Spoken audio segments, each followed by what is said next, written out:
વિદ્યાર્થી મિત્રો, ચેપ્ટર 4 ગતિમાન વિદ્યુતભારો અને ચુંબકત્વ. આજે એક આપણે સાધનની વાત કરવાના છે, ગેલ્વેનોમીટર.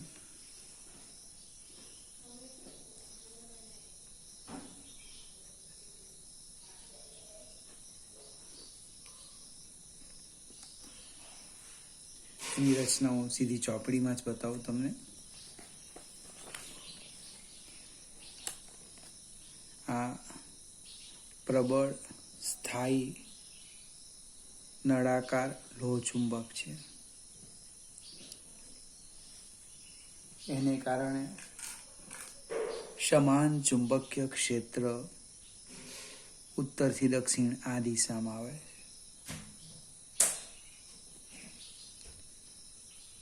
ખૂબ વધારે આંટાવાળું એક લંબચોરસ ગૂંચળું બે આધાર પરથી, એટલે આમ બે આધાર પરથી મુક્ત રીતે હરીફરી શકે તેમ મૂકવામાં આવે છે. આ જે લીટી દેખાય છે એ પાતળા તાંબાના તારમાંથી બનાવેલ વાહક તારનું ગૂંચળું છે. હવે આ જે ચુંબકીય ક્ષેત્ર છે ખરેખર આ રીતે છે. આમ એને આપણે ત્રિજ્યાવર્તી, એટલે ત્રિજ્યાને સમાંતર કરવા આપણે શું કરવાના, આ જે ભાગ દેખાય છે આ ભાગ એક નરમ લોખંડનો નળાકાર ગૂંચળાની અક્ષ પર ગૂંચળાને અડકે નહીં તે રીતે મૂકવામાં આવે છે. આને કારણે શું થાય, આટલો જે વિસ્તાર છે આ ગૂંચળાવાળો, એમાં ચુંબકીય ક્ષેત્ર, જો આ એરો બતાવ્યો છે ને, એરો બધા ત્રિજ્યાવર્તી દિશામાં થઈ ગયું.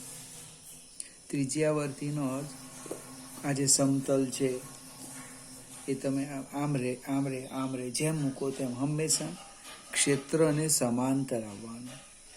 ક્ષેત્ર સમાંતર આવે એટલે પુષ સદિશ ક્ષેત્રને લંબ આવશે. θ = π/2 થશે. એટલે ટોર્ક કેવું લાગે, મહત્તમ લાગે.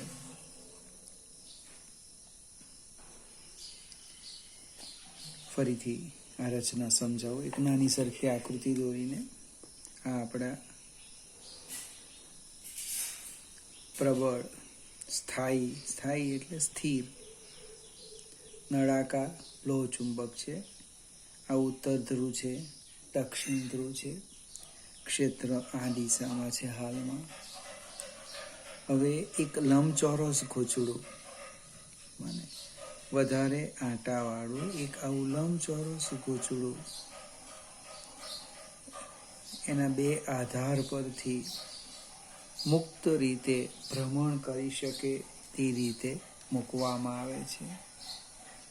હાલમાં જે ગૂંચળું છે એમાં ક્ષેત્ર આ દિશામાં છે આમ, પણ આ ક્ષેત્રને ત્રિજ્યાવર્તી કરવા માટે આપણે ગૂંચળાની અક્ષ પર ગૂંચળાને અડકે નહીં તે રીતે એક નરમ લોખંડનો નળાકાર મૂકવામાં આવે છે.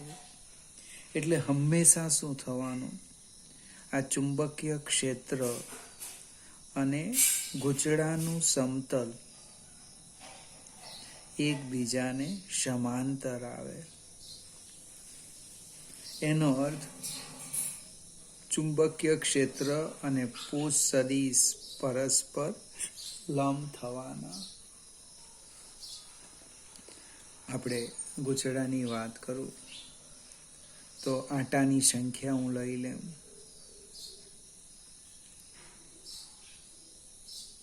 ધારો કે n. ત્રિજ્યાવર્તી ચુંબકીય ક્ષેત્ર લઈ લઈએ b.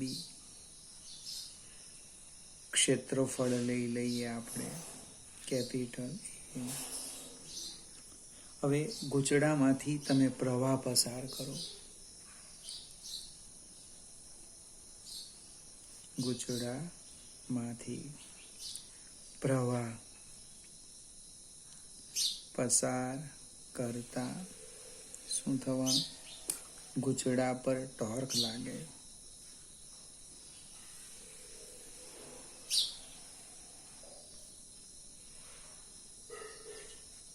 ગૂંચળામાંથી પ્રવાહ પસાર કરતા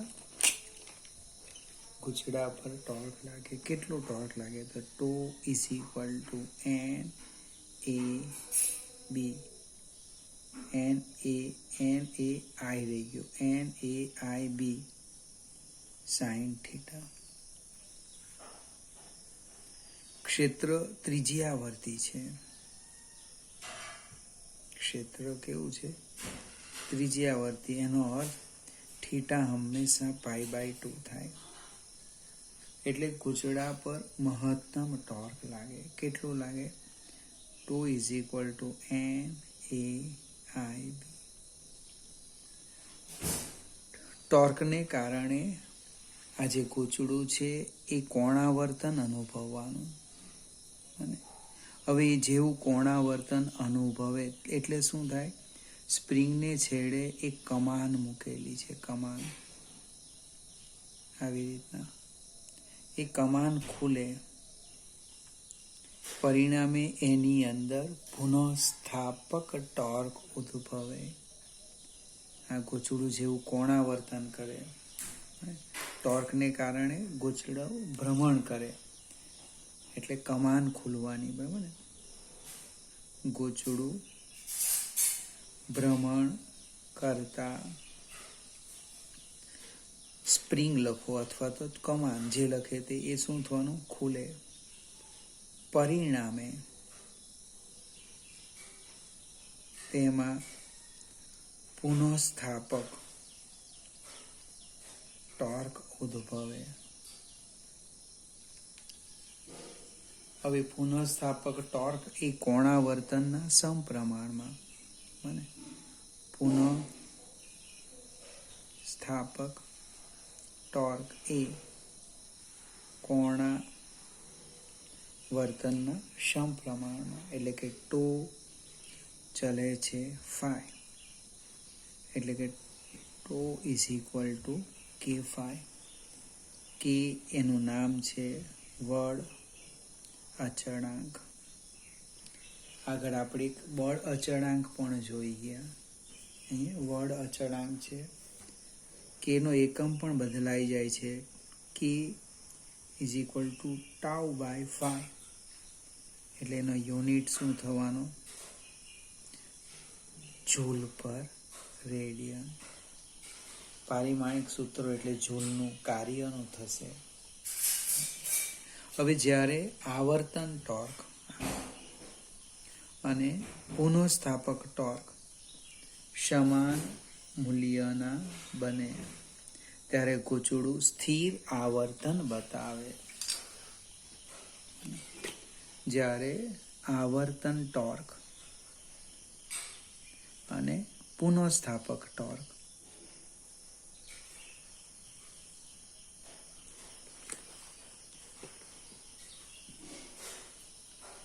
આવર્તન ટોર્ક અને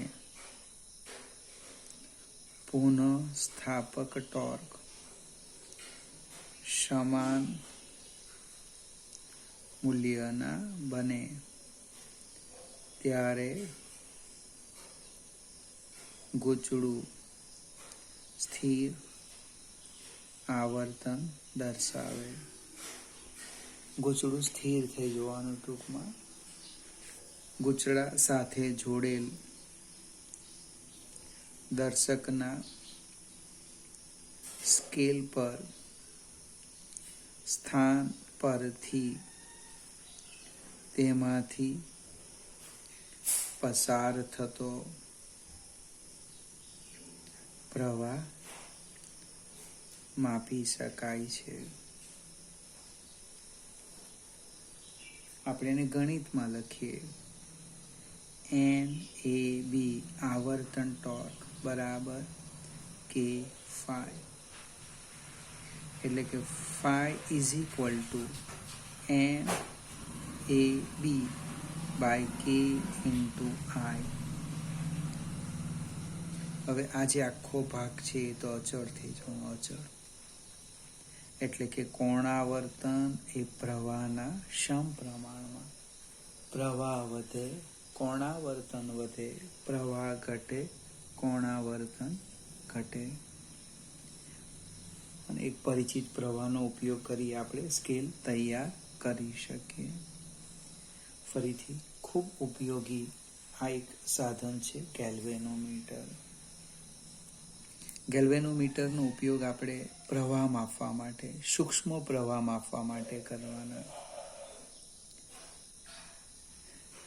કોઈ ઘટકના બે છેડા વચ્ચે પોટેન્શિયલ ડિફરન્સ માપવા માટે આપણે ગેલ્વેનોમીટરનો ઉપયોગ કરવાના. વિસ્ટન બ્રિજ અને પોટેન્શિયોમીટર જે આપણે પ્રેક્ટિકલ હવે જોવાના છે, એમાં તટસ્થ બિંદુ મેળવવા માટે ગેલ્વેનોમીટરનો આપણે ઉપયોગ કરીશું. હવે એક નાની સરખી થિયરી જોઈએ. એમીટર પ્રવાહ માપક.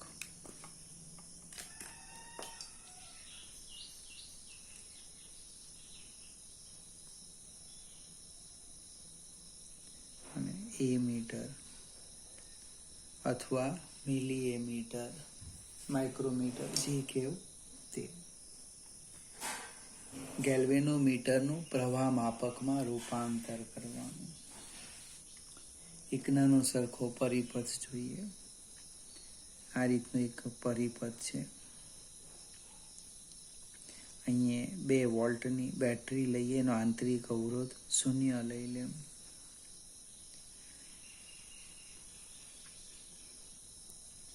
આપણે એક 10 ઓહ્મનો અવરોધ લઈ લઈએ. આ પ્રવાહ આમ પસાર થાય. પ્રશ્ન છે મારે પ્રવાહ માપવાનો. તો પ્રવાહ માપવા માટે આપણે શું કરવાના? આજે પ્રવાહ માપક એટલે ગેલ્વેનોમીટરને તે ઘટક સાથે શ્રેણીમાં જોડવાના. ફરીથી પહેલી લીટી સમજાવું. કોઈ પણ ઘટકમાંથી પસાર થતો પ્રવાહ માપવા ગેલ્વેનોમીટરને તે ઘટક સાથે શ્રેણીમાં જોડવામાં આવે છે. ફરીથી કોઈ પણ ઘટકમાંથી પસાર થતો પ્રવાહ માપવા, જી ફોર ગેલ્વેનોમીટર. ગેલ્વેનોમીટરને તે ઘટક સાથે શ્રેણીમાં જોડવામાં આવે છે. એટલે જો પરિપથ સમજવું હોય તો આમ થશે. આમ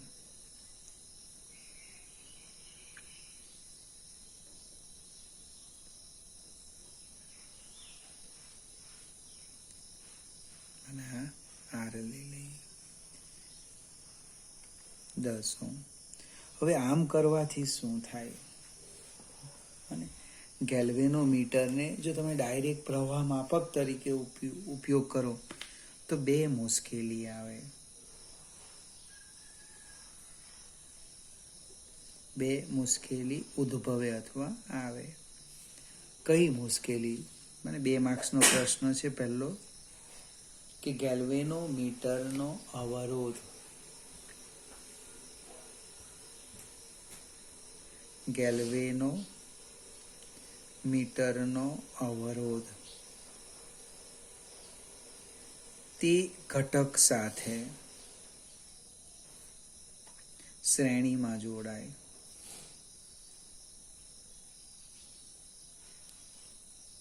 પરિણામે તે ઘટક અને પરિપથનો પરિણામે શું થવાનું?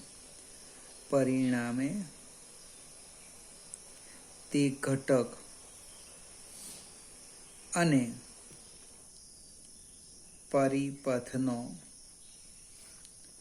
અવરોધ વધી જાય છે. એટલે પ્રવાહ બદલાય છે. આપણું ગેલ્વેનોમીટર શું માપે છે? ગેલ્વેનોમીટર બદલાયેલો પ્રવાહ માપે છે. સાચો માપતો નથી, પણ ચેન્જ થયેલો પ્રવાહ માપે. કોઈકને વિચાર આવે કેવી રીતે? જસ્ટ અહીંયા ખાલી સમજો.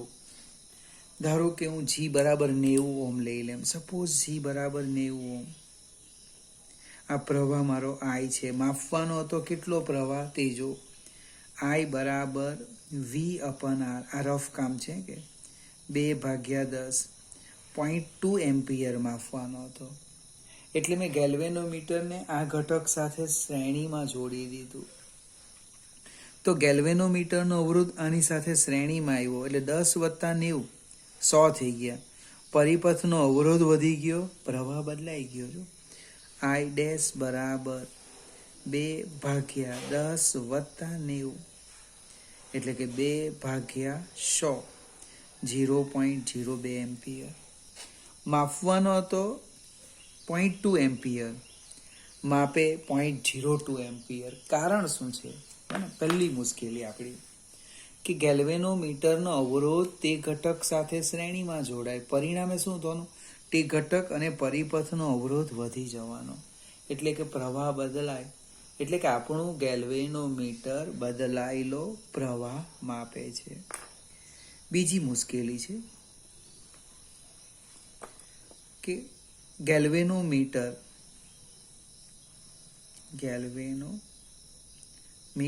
ખૂબ જ સંવેદનશીલ છે, સેન્સિટિવ છે. બને માઇક્રો એમ્પિયર ક્રમનો પ્રવાહ પસાર કરતા તે પૂર્ણ સ્કેલ આવર્તન દર્શાવે છે. માઇક્રો એમ્પિયર ક્રમનો પ્રવાહ પસાર કરતા તે પૂર્ણ સ્કેલ આવર્તન દર્શાવે. એનો અર્થ મોટો પ્રવાહ પસાર કરતા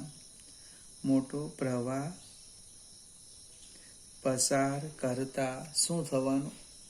આ સૂત્ર અનુસાર ઉષ્મા ઉત્પન્ન થાય. પરિણામે ક્યાં તો ગૂંચળું બળી જાય અથવા એમાં કાયમી નુકસાની થવાની સંભાવના રહેલી છે. બે મુશ્કેલી. પહેલો એક બદલાયેલો પ્રવાહ માપે એટલે તમારે પ્રશ્ન પૂછવાનો કેમ, તો એ સમજાવવાનો. બીજું એમાં બળી જવાની સંભાવના કેમ કે સૂક્ષ્મ પ્રવાહ માઇક્રો એમ્પિયર ક્રમનો બીજો પ્રવાહ પસાર કરવામાં આવે. પૂર્ણ સ્કેલ 30 કાપા હોય તો 30 કાપા આવર્તન બતાવે. તો એના કરતાં મોટો જો પ્રવાહ પસાર કરીએ તો શું થવાનું? એ ગૂંચળાને નુકસાન થવાની સંભાવના રહેલી છે. હવે આ બે મુશ્કેલી છે, એનું નિવારણ પણ છે. બહુ સરસ મજાની ચર્ચા છે. એનું નિવારણ સમજાવો.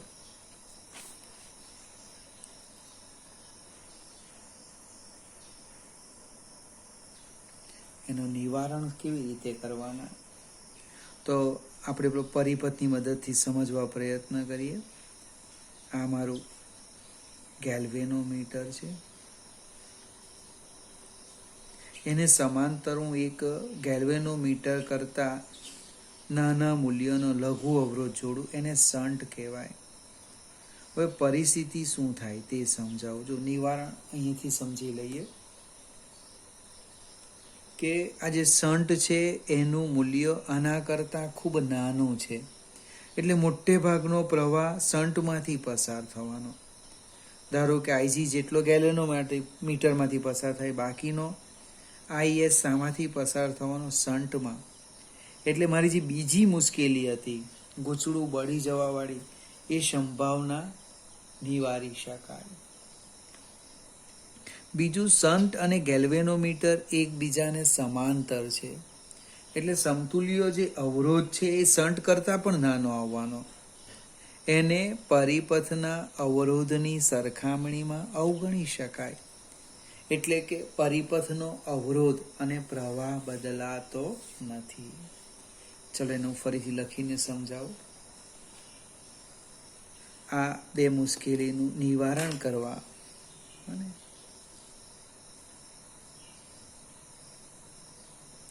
મુશ્કેલીનું નિવારણ કરવા શું કરવાના? ગેલ્વેનોમીટરને સમાંતર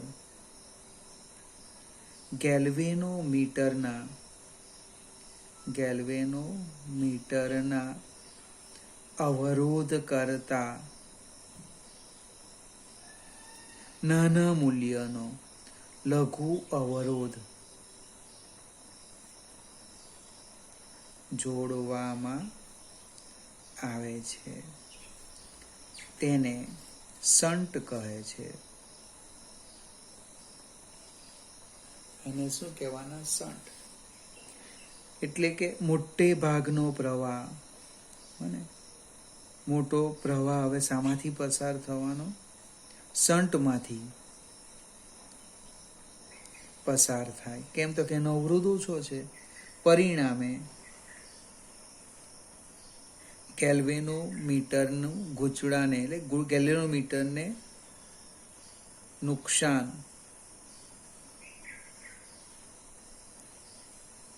થતું નથી.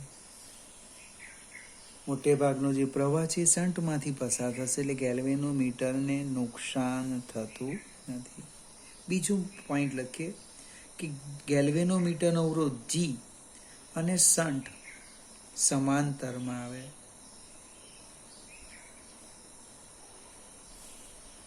પરિણામે સમતુલ્ય અવરોધ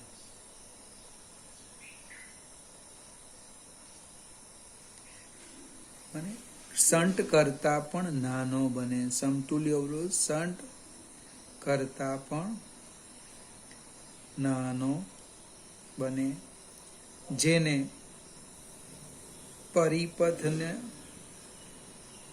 અવરોધની સરખામણીમાં અવગણી શકાય.